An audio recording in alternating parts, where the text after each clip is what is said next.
ಪದ್ಮ, ಅರಿಶಿನ ಹಚ್ಚಮ್ಮ. ನಾನ್ ಯಾಕೆ? ನೀನಿದ್ಯಲ್ಲ, ನೀನೇ ಹಚ್ಚತ್ಗೆ. ನಿನ್ನ ಕೈಯಾರೆ ಏನೇ ಮಾಡಿದ್ರು ಮಂಗಳಪ್ರದವಾಗಿರತ್ತಲ್ಲ. ಜಾನಕಿ ಅಮ್ಮೋರೆ, ನಿಮ್ಮನ್ನ ರಾಜಾರಾಮ್ ಅವ್ರು ಕರೀತಿದ್ದಾರೆ. ಮುಂದೆ ನೀವು ನೋಡ್ಕೊಳ್ಳಿ. ತಂಗಮ್ಮ, ನೀನ್ ಹೊರಡು, ನಾನ್ ನೋಡ್ಕೋತೀನಿ. ಹೋಗಮ್ಮ. ಪಾರ್ವತಿ, ನೀ ನೋಡ್ಕೊಮ್ಮ.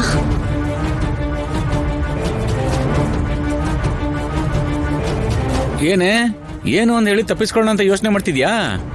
ಆದ್ಯಾನ ಜೊತೆಗಿದ್ದು ರೆಡಿ ಮಾಡ್ಬೇಕಾಗಿರೋಳು ನೀನು, ಅದನ್ನ ಮಾತ್ರ ಮರಿಬೇಡ.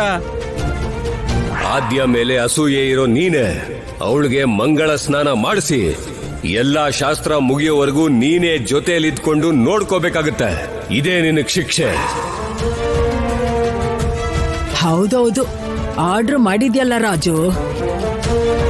ಆರ್ಡರ್ ಅಲ್ಲ ಪಾಪ, ಅತ್ಗೆಗಿದು ಶಿಕ್ಷೆ. ನೀನ್ ಬಾಯಿ ಮುಚ್ಕೊಂಡಿರೆ. ಇವಳನ್ ಕರ್ಕೊಂಡ್ ಬಂದು ನನಗ್ ಗಂಟು ಹಾಕಿದ್ದಾರೆ. ಛೀ!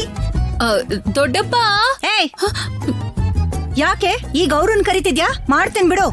ಪಾರ್ವತಿ, ಆ ಮಗ್ಗು ಕೊಡು. ಅತ್ಗೆ, ಮಗ್ಗಲ್ಲ, ಮೊದ್ಲು ಕಾಲ್ಗೆ ಕೈಗೆ ಅರ್ಶನ ಗಂಧ ಎಲ್ಲ ಹಚ್ಬೇಕಲ್ಲ. ನಾನಾ ಇವಳ ಕಾಲಿಗೆ ಅರ್ಶನ ಹಚ್ಬೇಕಾ?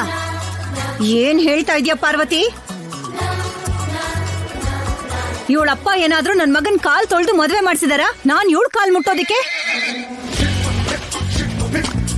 ನಾನ್ ಇವಳ ಕಾಲ್ ಮುಟ್ಟೋದ?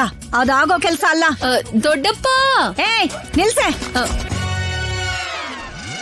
ದೊಡ್ಡಪ್ಪ ದೊಡ್ಡಪ್ಪ ಅಂತ ಹಾಡ್ ಹಾಡ್ತಾ ಇದ್ಯಾ? ಅದು ನಮ್ಮ ಆದ್ಯಗೆ ಭಾವನವ್ರಂದ್ರೆ ತುಂಬಾ ಇಷ್ಟ ಕಣೆ, ಅದಕ್ಕೆ ಕೂಗ್ತಾ ಇದ್ದಾಳೆ ದೊಡ್ಡಪ್ಪ ಅಂತ. ಹೌದು, ಇಲ್ಲಿ ಎಲ್ರೂ ಇದ್ದಾರಲ್ವಾ, ದೊಡ್ಡಪ್ಪ ಕೂಡ ಇದ್ರೆ ತುಂಬಾ ಚೆನ್ನಾಗಿರುತ್ತೆ. ನಮ್ಮಣ್ಣ ಯಾಕೆ ಇಲ್ಲಿ ಇರ್ಬೇಕು ಅನ್ಕೋತಿದ್ಯಾ ಅನ್ನೋದು ನನಗ್ ಗೊತ್ತು ಕಣೆ. ನನ್ ಮೇಲೆ ದ್ವೇಷ ಬೆಳೆಸ್ಕೊಂಡಿದ್ಯಾ ನೀನು. ಅಬ್ಬಾ, ಕರೆಕ್ಟ್ ಆಗಿ ಊಹಿಸ್ಕೊಂಡೆ ಕಣೆ. ಒಳಗಡೆ ಭಾವನವರು ಚಾಟಿಗೆ ಎಣ್ಣೆನ್ ಹಚ್ಚಿ ಅದನ್ನ ರೆಡಿ ಮಾಡ್ಕೊತಾ ಇದ್ದಾರೆ. ನೀವು ಸುಮ್ನೆ ಇರ್ರಿ. ನೀವೊಬ್ರು ನನ್ನ ಹೆದರಿಸೆ ಸಾಯಿಸ್ಬಿಡ್ತೀರಾ. ಅಲ್ಲ, ಮತ್ ನಾನು ನಿನ್ ಜೊತೆ ಸಂಸಾರ ಮಾಡೋಕ್ ನನಗ್ ಭಯ ಆಗಲ್ವಾ?